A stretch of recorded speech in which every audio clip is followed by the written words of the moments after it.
you really never know what your marriage is going to hand you. But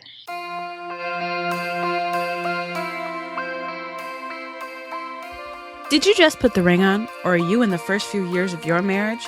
Welcome to the First Year Marriage Show, a podcast dedicated to helping newlyweds navigate the first few years of marriage. My husband, Marcus, and I will be sharing marriage tips to help you build a strong foundation for your marriage. We believe having a strong foundation is essential to having a happy, healthy, and lasting marriage. We will also be learning from the experiences of awesome married couples who have been where you are today, taking from them lessons to help you build a strong foundation for the lasting marriage you desire. Take a deep breath, relax, learn, and enjoy the show. Thank you for joining us for another episode of the First Year Marriage Show. We'd love to hear feedback from you about the show, what questions you want our guests to be asked, questions you have for Marcus and myself, topics you want to know more about, or even guest recommendations. You can email all that to firstyearmarriage@gmail.com. If you're new to this podcast, check out the past episodes as they are filled with great lessons for your marriage. Please don't forget to leave us a rating and review on iTunes if you love this show as much as we do. For links to resources mentioned in this episode and the show notes, visit firstyearmarriage.com/38. Have a great week.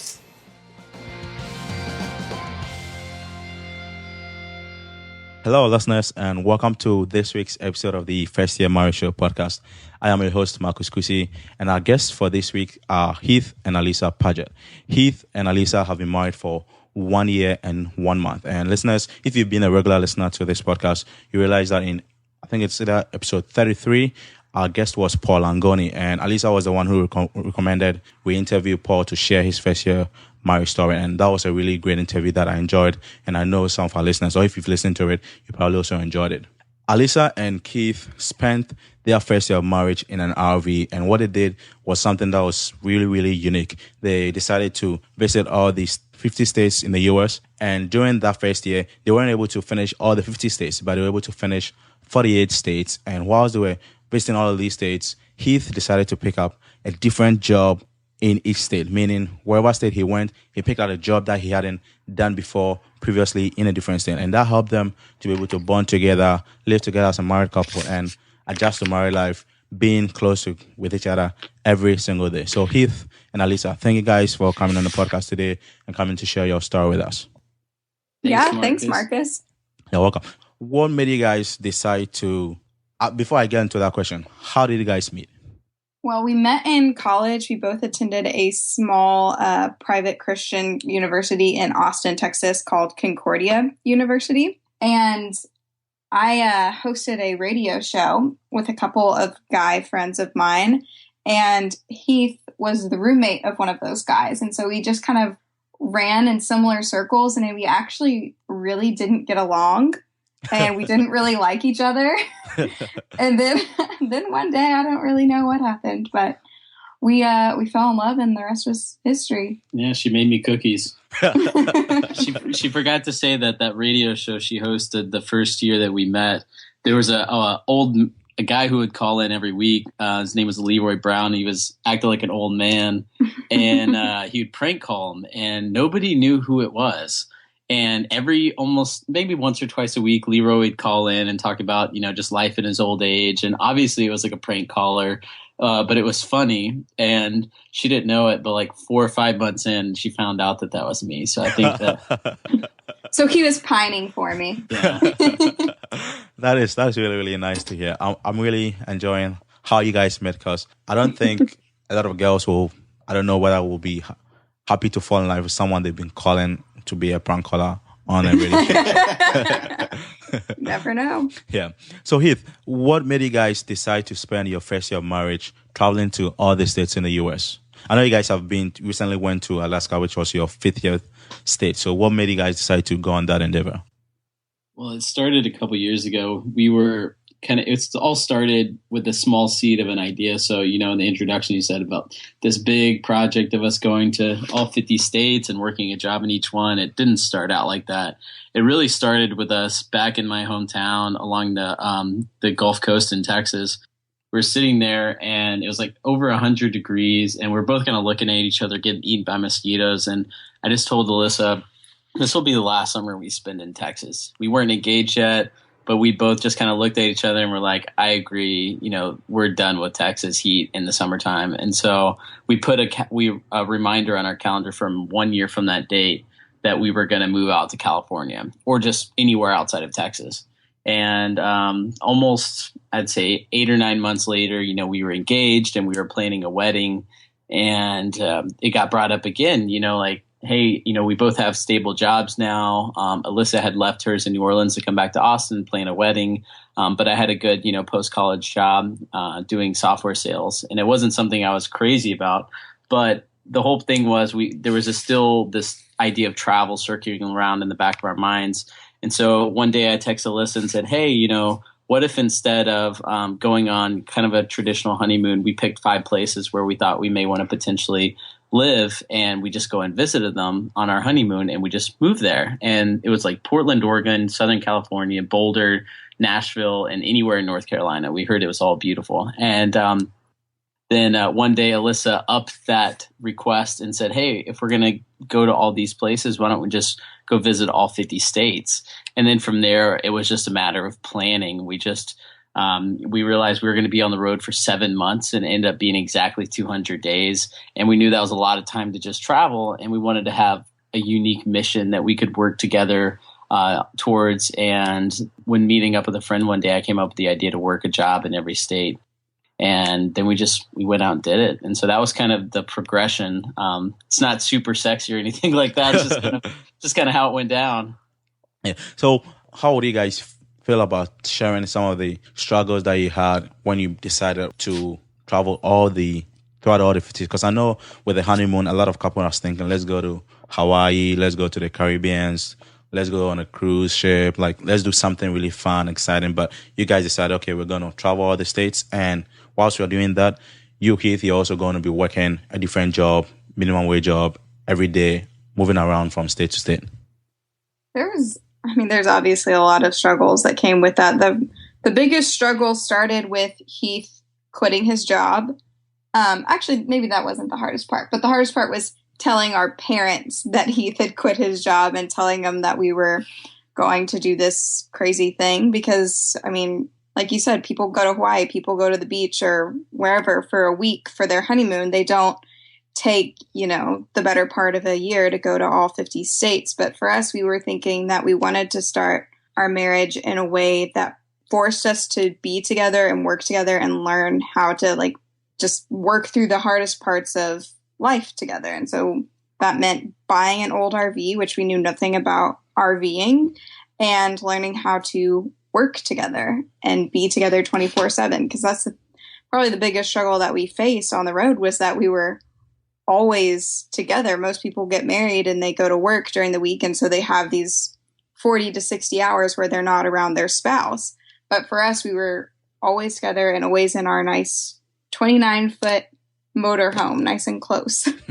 Yeah. I know living in an RV is not easy. It's a different lifestyle because you have to minimize the things that you bring along. You cannot bring everything that you had in your wardrobe. Mm-hmm.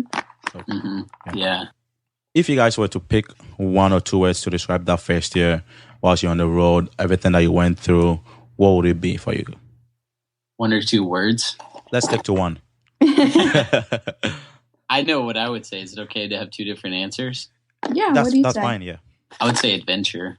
Oh, I was going to say adventurous too. Yeah. Well, I can definitely see it, being able to visit all the country, all the different states. It's definitely something that a lot of people would love to do.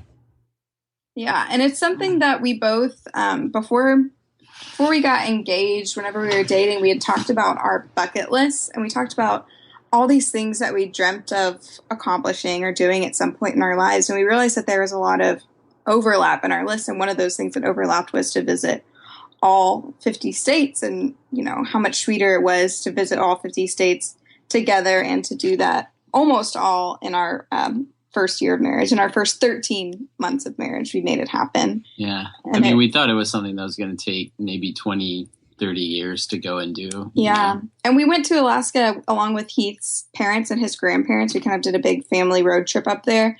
And we were talking to his grandparents, and whenever we crossed into Alaska, they were talking about how that was their 48th state to go to together. And they've been married for, I think, 57 years. Oh, wow. And they hadn't hit all 50, and we had done it right there in our first year. And it kind of made us realize, or at least it made me realize, like, how bizarre and how unheard of it is to kind of work toward a goal so aggressively like that in your marriage. Yeah. It also speaks volumes about how the two of you are able to work together, because with some couples, it'll be very difficult for them to come together to decide, okay, we are going to do this together, visit all the states, even though at the back of one of them, behind their heads, they might be thinking, this is something I'd love to do, but coming up with a plan, deciding what to take along, where to eat, what to do to pay the bills, it's just a lot of logistics involved with it. Mm-hmm. Yeah, definitely. Yeah. And I think it helps that it obviously was a huge lifestyle change to move into the RV and to travel full time. But I think it helps that we did that right at the beginning of our marriage. That way we didn't have to do the whole moving into an apartment or moving into a house and getting accustomed to a certain set way of living together and then going out and trying something completely new. And I think that's kind of like the beauty of the blank canvas of your first year of marriage, that if there's something that you've always wanted to do, or if there's something that you want to accomplish together and you do it in that first year, it will be so much, one, easier, and two, it'll build such a great foundation for the rest of your marriage. Because I certainly feel the difference that it's made for us. Yeah, we joke that we've been married in dog years, because if you think about the way most people, and there's nothing wrong with that. I mean, we were going to do kind of the traditional thing where, we could have very easily went on like a Disney cruise for a week and went back to our 9-to-5 type jobs. And there's nothing wrong with that.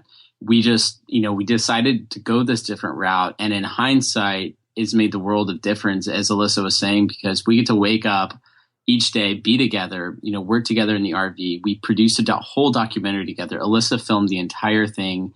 We work side by side all the time through every breakdown of the RV, through when we lost our refrigerator and had to go without a fridge for a month on the road because we couldn't afford to buy one. And when we lost our car on the tow dolly, like all these things that happened, we were there together. And instead of, Alyssa getting the leftover part of my day where I'm, like tired from work or something like that, she gets the best part of me. And I don't want to just throw that out there, because I know that it's difficult for most people who are in that situations, because you have obligations. Like you've got 2 girls, you have to get up and go to work today. We were able to take that risk because we're young, and because we're fortunate enough to have some type of plan. We end up found a sponsor for our travels, and we were able to pick up freelance work along the way. And I don't want to just speak for everyone and say like you should just drop what you're doing and go do this in your first year of marriage, because I know it's not an option for everyone, but I think it's an option for more people than they realize. Thank you guys for sharing that insight, because it's going to help couples, or even not couples, but people who are about to get married to maybe change what you're planning to do. Because some people might be thinking, let's just go to Hawaii or go on a cruise ship and just have some fun. But because of you guys sharing your story and the experience and the fun that you guys had together, just visiting all the 48 states, the 50 states, and getting to meet people, work at different places, learn about different culture, the way people do things at different places. It just brings out a whole new dynamic and knowledge to your lifestyle, and helps you guys to be able to get together and see, okay, this is something we like, this is something we don't like, and you'll be able to plan a whole lot better moving forward with your marriage. Yeah, I agree with that. Totally. I know with the first year, like I've been reading your blogs, and I know Alyssa talked a lot about the GPS. What do you think is one struggle or one thing that really made a big impact in your marriage and helped you guys to gel together whilst living in an RV? Because I know it's a small space, and it's just like being in a classroom with someone that you are married to, you're going to spend the rest of your life with, and they might do something that you might not be happy about, but you still have to be there with them. What was it like for you guys? I think the biggest struggle for us, there could be a lot of answers to this question, but whenever we got married, we were 23, and we had never lived together. We'd never been married to anyone else before. And we went straight into this RV and straight into this adventure. And 10 days into our trip, so far on our trip, like I had planned out what we were doing every single day. I knew where we'd be sleeping that night. I knew how many miles away the places we were going to be and all these things. I had everything planned out. I knew exactly what we were expecting. And 10 days in, we broke down and we found ourselves stuck in a parking lot in the middle of nowhere, Arizona, and happened to be like a biker rally in this town. And so like almost every single hotel is filled. There's like no vacancies. And we're sitting in our RV in this mechanic's parking lot, just thinking like, what the heck is like, what did we decide? This is such a terrible honeymoon. Here we are just trapped in the middle of the desert. It's this biker rally. And that was really like a big turning point for us because we had to suddenly chunk all of our plans out the window and realize that you really never know what life is going to hand you. And you really never know what your marriage is going to hand you, but you just have to be there for each other in those times. And you have to realize that despite whatever your circumstances are and despite what happens to you or what's going on in the world, like your marriage and that person sitting across from you is the most important thing. And as long as you've got that, then everything else you can figure out. Yeah, I would say my biggest struggle was like taking the time to just enjoy the trip itself because I was working a lot, I was driving a lot, and when I wasn't working at like an hourly wage job or I wasn't driving the RV, I was most likely writing a blog or doing some other kind of writing or maybe trying to edit footage. And about halfway through our trip, we reached a point where we thought we would have to launch a Kickstarter if we were going to fund the rest of our travels. And we were up in the north part of upstate New York. And I mean, you live in that area. It was just, we were going through the mountains and it was gorgeous. And I think we were in the White Mountains or the White Hills or something like that. In one of those states up there, just beautiful. And we were there for 3 days. And instead of going out to enjoy it, I just sat in the RV and edited footage and got really stressed and kind of had like a nervous breakdown because I just let myself get too wrapped up in everything. And that's more of like a personal thing. But within a marriage, it would just like, it had negative effect on the marriage because I was so focused on just like stressing and not enjoying the journey itself, which was our trip, which could easily just be about, not enjoying our marriage. And so I kind of reached a point where I was like, okay, I can't do everything. So I just let it all go.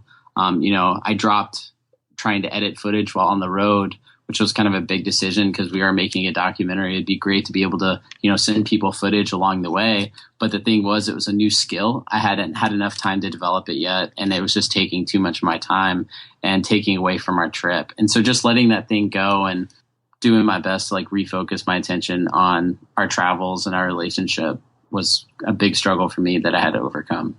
I can relate with what you're saying, and even with just from my own experience, sometimes I get so wrapped up with the work I'm doing, with getting stuff done, just to be able to, make sure, okay, we can get the bills paid, so I need to go get a job. But sometimes I realize it's not just about getting the bills paid. It's about being able to enjoy the time that you have together as a couple, and if you have kids, the time that you have together as a family, because in the midst of, maybe being in the mountains and enjoying the nice weather, looking at the trees, the mountains, the gardens that people have, you might at the back of your mind be thinking about, okay, when I get back to the house or when I get back to the RV, in your case, I need to go do X, Y, Z.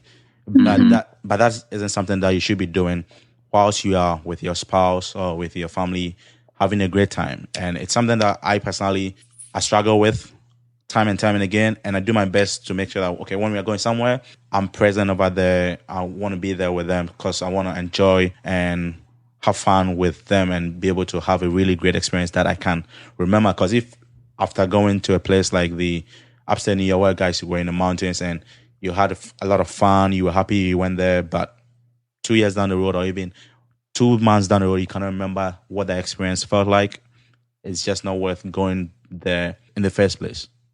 Right. Yeah, I totally agree. And if anybody out there that's listening to this also struggles with this, a good resource I would point them to is a book called Slowing Down to the Speed of Life. Who is the author? I don't remember.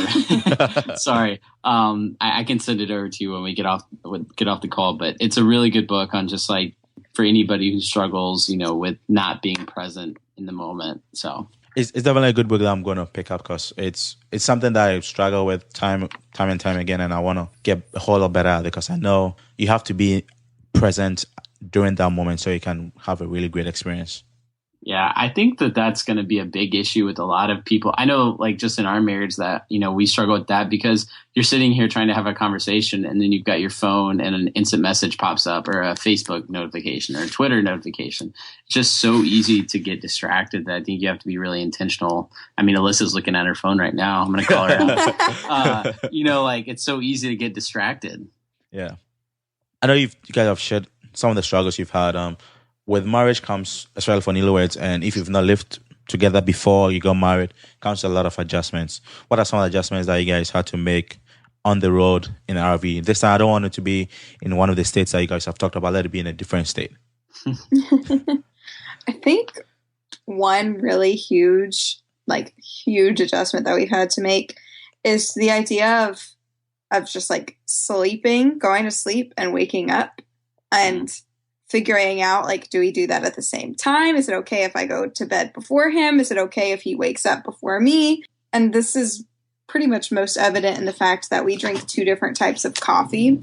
And I drink decaf in the morning and he drinks caffeinated. And so with our coffee pot, it was, he would make his cup of coffee or his pot of coffee in the morning, and then I would have to pour his out and then make my own pot of coffee in the morning. And there was this constant battle over who was going to wake up and make coffee, and if they were going to make coffee for the other person or if they were going to be quiet and let the other person By that sleep she in. means is, am I going to make coffee? Because I wake up first every day. Oh, she wants you to make it so she drinks it. Yeah, pretty much. It would just make waking up so much easier. Yeah. But that's definitely a big adjustment and something that I didn't really think about. It's just like those little moments like that. Or like, how are you going to start your day together? Are you going to wake up together and cook breakfast together and start out that way? And like Heath likes to start his mornings quiet, and he likes to sit and read and journal first. And sometimes once I get my coffee in me, I just kind of start talking, and I want to tell him all about these crazy dreams I had and all these thoughts that I have rolling around in my mind, and making that adjustment to where we can best serve each other early in the morning was pretty rough adjustment. Yeah, so, it's still adjustment. Yeah. So, Alyssa, is the coffee the first thing that you wake up to? Is it the first thing that comes to your mind when you wake up out of bed? Is it the first thing that you go towards to? It is. She doesn't speak English before coffee. It's just grunt. I've learned to read her grunts, what they mean. That's really, really, really funny. So, yeah. So, I don't know how best our listeners can relate with this or be able to grasp this story, but I want you guys. I read Alyssa, your book, which I know you're going to make available to our listeners. I read the section about you guys fighting over a GPS, and I wanted you guys to share that with our listeners so they can really get to see what it is like to live in an RV as a newlywed or even as a married couple. Yes, the GPS. Well, most people would probably agree that travel is a really stressful thing for a couple or for a family. Whenever you're dealing with, going someplace that you've never been before, or going like through an airport, things like that. We're driving a 29-foot RV through Manhattan. Yes. Oh, wow. These are stressful situations. And so whenever you've got the GPS up and running, but maybe you're going to a place that doesn't have an exact address, which happened to us often, or you're going somewhere and it's trying to take you down this road that has low clearances that are 8 foot and your RV is 11 foot. So if you go that way, then it's going to take off the roof of your RV, and all these different variables come up. And so we'll be driving along and I've got the GPS running, and sometimes Heath just doesn't pay attention, I suppose, and doesn't see the RV or that the GPS is telling him to turn right, and then he goes straight, and then I'm upset because he didn't pay attention to the GPS, and he's upset because I didn't tell him to turn. And I said, well, I don't tell you to turn because you told me to turn on the GPS, so I didn't have to give you directions. And it's just this never-ending circle of us arguing about where we're supposed to be and how we're going to get there. And for the first month of our marriage, it was really, really...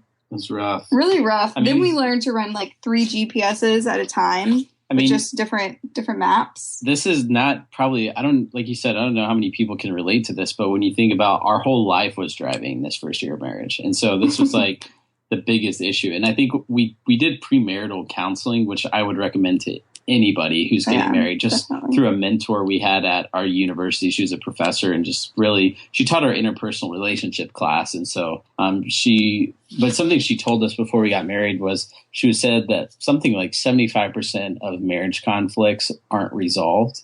And so that means that just like, it's always going to be an ongoing issue.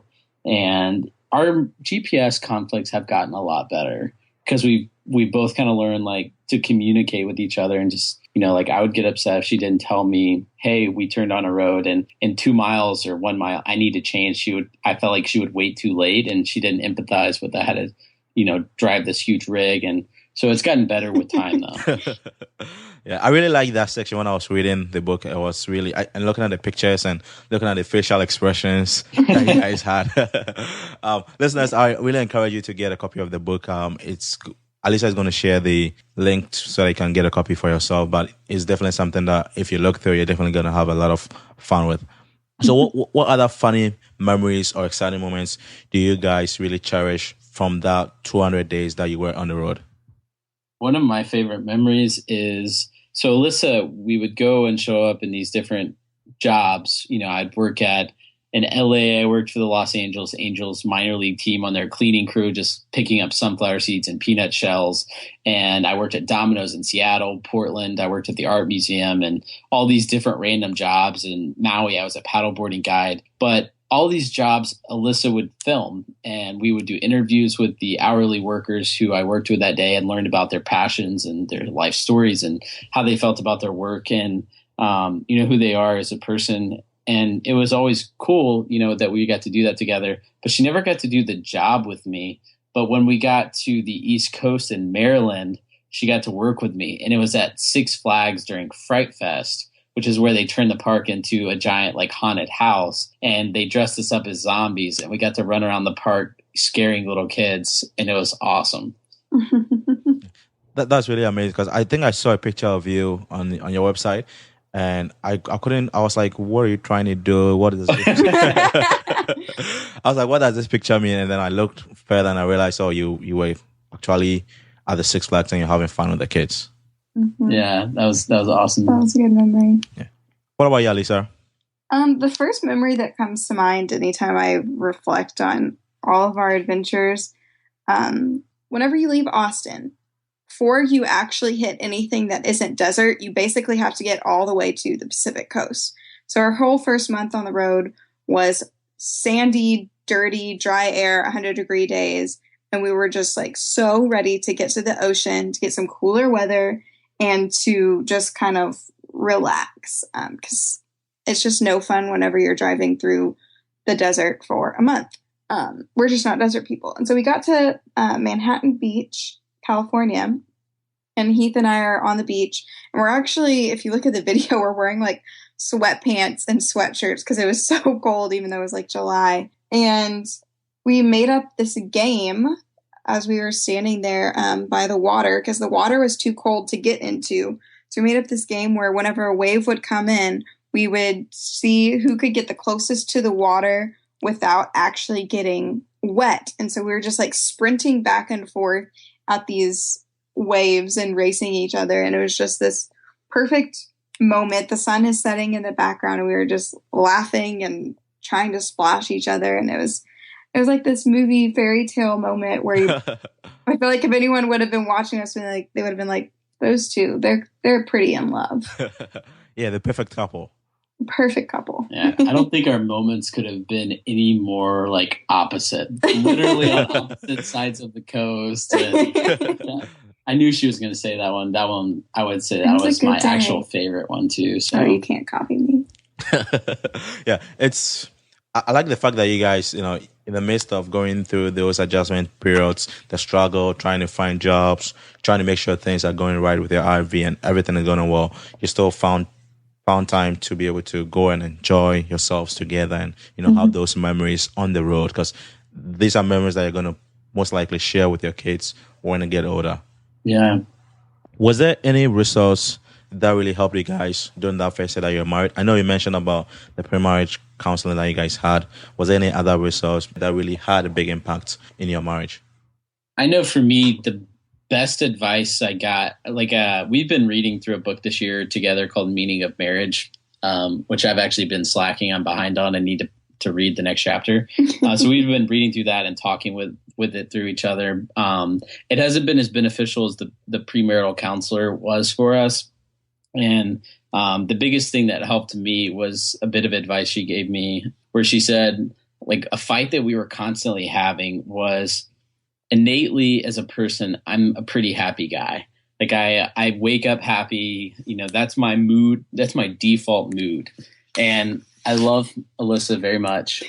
That is not her default mood. It's not mad. I'm moody. Alyssa doesn't hate the world, but she is more moody than me. And so there was a big issue when we were about to get married where she would get mad, and it didn't even have to be at me, but I would get mad at her for being mad. And it was just this thing that kept coming up. I would just say, you're bringing my vibe down. If you've ever seen The Emperor's New Groove, I'm like, you're ruining my groove over here. I'm just like trying to enjoy life, and you're upset. And basically what our premarital counselor told me was she just said, Heath, Alyssa is her own person. And the counselor, she was also a pretty happy person, and she was talking about her and her husband. She was like, Heath, we are weird in the sense that we're happy most of the time. Most of the people aren't like that, and you can't force somebody to feel a certain way, and you can't get upset at her for being upset. Just let her, let it go away, and you go do your own thing. It doesn't have to, ruin your day or bring your vibe down or your groove or whatever. And ever since she said that, I realized she was totally right. That really changed a lot for me because, that saying, you're the average of the 5 people you hang out with most. I guess my mentality was, I don't want to be around somebody who isn't unhappy and bring me down. But I realized that that's not true. And we both rubbed off on each other, her realism, my optimism, and we've kind of met in the middle, I think. But that advice that, you don't have to, you can't be mad at somebody for being mad, but was really helpful. Yeah. Thank you very much for sharing that. I know it's going to help other couples who are going through the same thing that you've been through right now. Yeah. What about you? I'm trying to think of resources and stuff. We read, before we got married, the 7 Principles for Highly Effective Marriage, I think is the title of the book.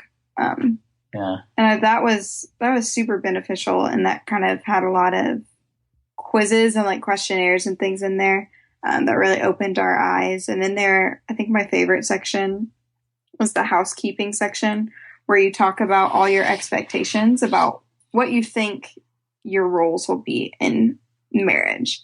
And I thought that was really, really helpful whenever we went through it, because, if you explain your expectations to your spouse, it'll make it that much easier whenever they don't meet those expectations, because you already know that that's kind of what you were wanting. And it's funny to look back now at our answers on those, because they're absolutely so off. It's crazy. And I was just looking at it the other day, and it was like, take out the trash. Okay, Heath would always do that. And I do take out the trash. But you complain about it sometimes. Whenever I ask you, sometimes you complain about it. He just rolled his eyes. But sometimes you do.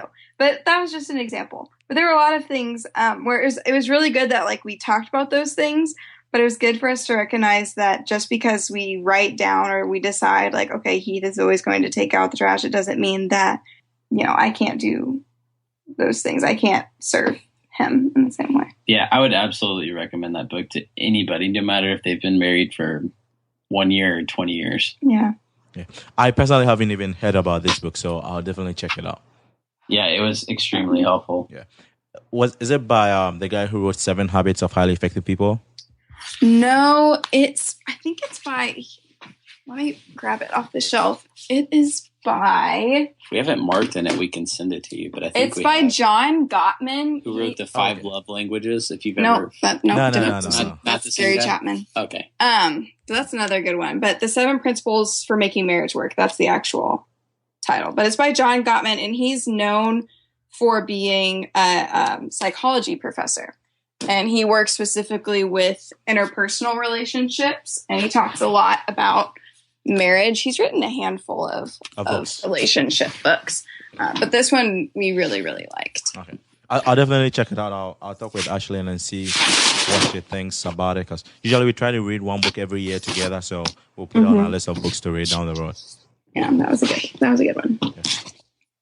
So I know we've exhausted our time talking together. I know it's almost time for you guys to go to bed, but I don't want to leave you guys. What is one thing or one advice that you each wish you had known before you got married? I don't know if this is advice, but perhaps just like something that an idea that I wish someone would have explained to me and it's the idea of working towards something together in your marriage. Like you just said that you and Ashley try to read a book together every year. And I had never heard anyone talk before about working toward a specific goal together with your marriage. And since we've done Hourly America, that's the name of our project, since we've been working toward that together, we've realized that it's really uncommon for marriages, for couples, to say, here's this thing that we want to accomplish, and we're going to do it together every single step of the way.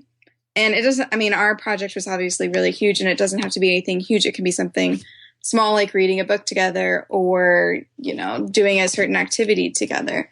But just working toward a common goal, and not something vague like our goal is to have a good marriage or our goal is to be better people, but to say our goal is to go to all 50 states because we want to be the type of couple that accomplishes things together. We want to accomplish our dreams together, and we want to encourage each other to do bigger and better things. And I think that would be hands down the most beneficial thing that anyone could do in their marriage, is realize that you are a team.